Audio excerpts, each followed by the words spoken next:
And in this silence, baby, let me in. Go. See, tell me, baby, I was still a child. Assalamualaikum warahmatullahi wabarakatuh.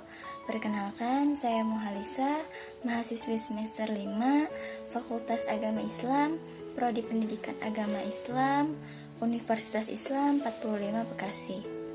Baik, di sini saya akan sedikit memaparkan tentang materi perkuliahan pembelajaran agama Islam di sekolah semester 1, mulai dari pertemuan awal hingga menjelang ujian tengah semester seperti saat ini. Sebelumnya, saya akan menyebutkan dulu poin-poin materi yang akan saya jabarkan. Nah, yang pertama, menjelaskan deskripsi tentang pembelajaran dan konsep-konsep pembelajaran. Dan yang kedua, menjelaskan filosofi dasar pembelajaran. Dan yang ketiga, menjelaskan teori-teori belajar menurut behaviorisme, kognitivisme, humanisme, konstruktivisme.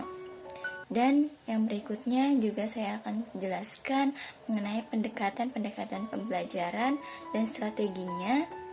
Juga yang berikutnya menjelaskan tentang metode pembelajaran dan evaluasi dalam pembelajaran. Silakan disimak ya videonya. Poin pertama yakni menjelaskan tentang deskripsi pembelajaran dan konsep pembelajaran.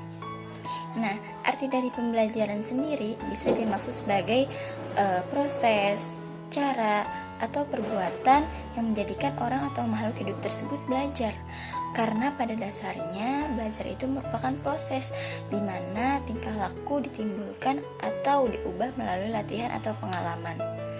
Nah, dengan belajar, orang atau makhluk hidup tersebut bisa mendapatkan ilmu atau biasa kita sebut dengan intelektual, terus juga bisa berlatih atau berusaha yang biasa kita sebut dengan skill, dan bisa merubah tingkah laku, emosi atau jiwanya. Nah, selain itu, dengan belajar juga dapat mengembangkan kecerdasan, melatih kemampuan berpikir, dan dapat meningkatkan kemampuan mengolah informasi menjadi lebih baik lagi. Sistem atau proses perencanaan belajar ditujukan kepada si pembelajar supaya hasilnya itu mencapai hasil yang maksimal. Maka dari itu, langkah atau konsep pembelajaran perlu diperhatikan secara teliti. Yang pertama, guru menyampaikan tujuan atau bisa memotivasi siswa. Dan yang kedua, guru juga menyajikan informasi secara jelas dan lugas. Maksudnya tidak bertele-tele dalam menjabarkan penjelasannya. Dan yang ketiga, mengorganisasikan siswa ke dalam bentuk kelompok belajar. Dan yang keempat, guru juga bisa membimbing kelompok belajar tersebut. Dan yang kelima, melakukan evaluasi. Dan yang keenam, mungkin kita bisa memberikan penghargaan atau biasa kita lakukan dengan applause atau tepuk tangan. Nah, yang berikutnya poin kedua yang menjelaskan tentang filosofi dasar pembelajaran. Nah, dimulai dari behavioristik yang filosofikan dengan menganggap bahwa manusia itu bodoh, seperti gelas yang kosong gitu, jadi nggak ada apa-apanya. Maka dari itu manusia tersebut membutuhkan stimulus dan respon, atau bisa dibilang dengan siswa pasif. Dan konsep seperti ini biasanya bisa kita temukan di pondok-pondok pesantren, di mana seorang guru, ustadz atau kiai dan sebagainya itu menjelaskan tentang pelajaran tersebut, dan seorang santri atau siswa tersebut cukup mendengarkannya saja. Nah, yang berikutnya, filosofi dari kognitivistik. Nah, yang berpendapat bahwa manusia itu sejak lahir sudah memiliki bakat atau potensi, sehingga dapat mengembangkan dirinya sendiri gitu. Maka dengan ini dapat memunculkan siswa yang aktif, yang dapat memunculkan model pembelajaran, terus juga metode pembelajaran, dan lain sebagainya. Next, poin ketiga yang menjelaskan tentang teori-teori belajar menurut behaviorisme, kognitivisme, humanisme, dan yang terakhir konstruktivisme. Kita mulai dari behaviorisme yang merupakan perubahan tingkah laku akibat dari adanya interaksi antara stimulus dan respon. Dengan kata lain, belajar merupakan bentuk perubahan yang dialami dalam hal kemampuannya untuk bertingkah laku dengan cara baru, yakni sebagai interaksi antara stimulus dan respon atau sebuah rangsangan dan tanggapan.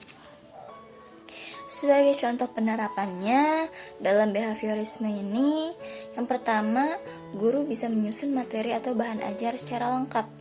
Nah, yang berikutnya, guru lebih banyak memberikan contoh berupa instruksi selama belajar gitu. Dan yang berikutnya, mungkin saat guru melihat ada kesalahan baik pada materi ataupun pada siswa, maka guru akan segera memperbaikinya. Yang kedua yakni teori belajar kognitivisme, di mana secara inti teori ini, teori belajar kognitif ini merupakan teori belajar yang lebih mementingkan proses belajar daripada hasil belajarnya. Nah, dalam penerapannya pun guru bisa menyusun materi menggunakan pola atau logika tertentu yang sederhana aja gitu, hingga mudah dipahami oleh para siswa. Dan berikutnya juga guru bisa menciptakan proses pembelajaran yang bermakna. Nah, dengan memperhatikan perbedaan individual siswa, ya tujuannya untuk mencapai keberhasilan dari masing-masing siswa tersebut. Yang berikutnya ada yang namanya teori humanistik atau humanisme. Menurut saya teori ini lumayan unik. Kenapa? Karena teori humanisme ini berasumsi bahwa teori belajar apapun itu baik, ya selagi dapat dimanfaatkan, dan tujuannya itu untuk memanusiakan manusia. Maksudnya seperti apa? Jadi maksudnya itu kita bisa mencapai aktualisasi diri, terus juga pemahaman diri, serta realisasi diri orang belajar secara optimal gitu. Dan penerapannya pun ada beberapa macam, yakni diantara yang pertama, guru harus peka terhadap siswa yang kurang percaya diri. Kan banyak nih siswa yang kurang percaya diri dalam belajar. Nah, dengan salah satu caranya, seorang guru bisa memberikan motivasi kepada siswa tersebut. Nah, yang penerapan berikutnya, guru bisa mengetahui sifat-sifat siswanya. Dan yang ketiga, guru juga harus mempunyai keterampilan komunikasi yang baik agar bisa membaur sebagai pembimbing sekaligus sahabat bagi siswanya. Dan berikutnya juga guru harus menjadi fasilitator. Maksudnya apa? Maksudnya seorang guru itu mengarahkan dalam memperoleh referensi untuk belajar masing-masing dari siswanya tersebut. Dan yang terakhir ada yang namanya teori belajar konstruktivisme.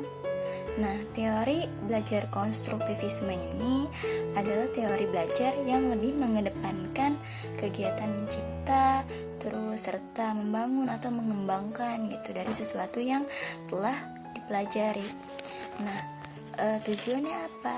Ya agar memacu siswa untuk selalu aktif, terus juga meningkatkan kemampuan siswa untuk aktif dalam kemampuan kognitifnya agar lebih meningkat. Nah, seperti apa caranya? Dengan cara memunculkan rasa keingintahuan siswa terhadap sesuatu permasalahan melalui bertanya dan lain sebagainya. Juga bisa membentuk masyarakat belajar atau belajar dengan kelompok tertentu gitu.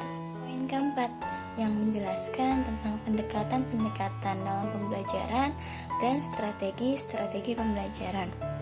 Nah, pendekatan pembelajaran di sini secara inti merupakan suatu sudut pandang kita terhadap proses pembelajaran yang merujuk pada pandangan tentang terjadinya suatu proses yang sifatnya itu masih sangat umum.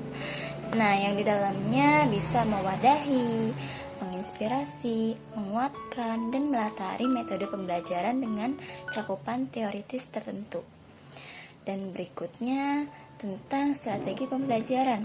Strategi pembelajaran ini secara inti merupakan suatu kegiatan pembelajaran yang harus dikerjakan oleh guru dan siswa. Dan agar tujuan pembelajaran tersebut dapat mencapai sesuai yang diinginkan secara efektif dan efisien. Next, poin kelima yang menjelaskan tentang metode pembelajaran dan evaluasi dalam pembelajaran. Secara singkat, di sini saya akan menjabarkan terlebih dahulu mengenai metode pembelajaran yang merupakan langkah operasional dan strategi pembelajaran yang dipilih dalam mencapai tujuan belajar. Nah, sehingga bagi sumber belajar dalam menggunakan suatu metode pembelajaran harus disesuaikan dengan jenis strategi yang digunakan gitu. Metode pembelajaran juga terdapat beberapa macam.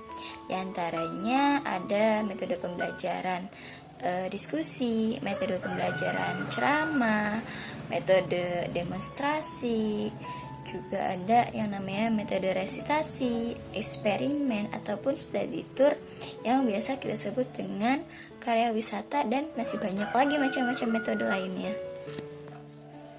Sedangkan dalam evaluasi pembelajaran, di sini evaluasi pembelajaran merupakan proses mengumpulkan atau menganalisis dan menginterpretasikan informasi secara sistematis untuk menetapkan ketercapaian tujuan pembelajaran. Dengan adanya evaluasi ini dapat mengetahui seberapa baik nih tingkat penguasaan seseorang terhadap kompetensi yang telah ditetapkan, dan juga dapat mengetahui apa saja kesulitan yang dialami seseorang dalam berbagai kegiatannya. Nah, adapun aspek yang dapat dievaluasi dalam pembelajaran dicetuskan oleh Benjamin S. Bloom atau biasa kita sebut sebagai taksonomi Bloom. Nah, pembahasan ini sebelum-sebelumnya sudah pernah dibahas di pertemuan-pertemuan awal. Di antaranya ada 3 jenis belajar, yakni kognitif, afektif, dan psikomotorik. Nah, di sini saya akan sebutkan juga jenis-jenis perilaku dalam kognitif. Yang pertama ada pengetahuan, terus ada pemahaman, penerapan, analisis, sintesis, dan evaluasi. Dan dalam perilaku afektif juga saya sebutkan diantaranya ada penerimaan, partisipasi, penilaian atau penentuan sikap, terus juga organisasi, dan ada pula pembentukan pola hidup. Sedangkan psikomotorik itu lebih mengedepankan keterampilan, skill, atau kemampuan-kemampuan yang ditindak gitu. Perlu diingat, hasil belajar yang lebih tinggi dari pengetahuan yaitu adalah pemahaman. Mungkin sekian yang dapat saya sampaikan dan saya paparkan mengenai materi perkuliahan pembelajaran agama Islam di sekolah, mulai dari awal pertemuan hingga menjelang ujian tengah semester. Kurang dan lebihnya mohon maaf, karena kesempurnaan hanyalah milik Allah Subhanahu wa taala. Allahumma fiqillahu kumitlarik wal afu minkum. Wassalamualaikum warahmatullahi wabarakatuh.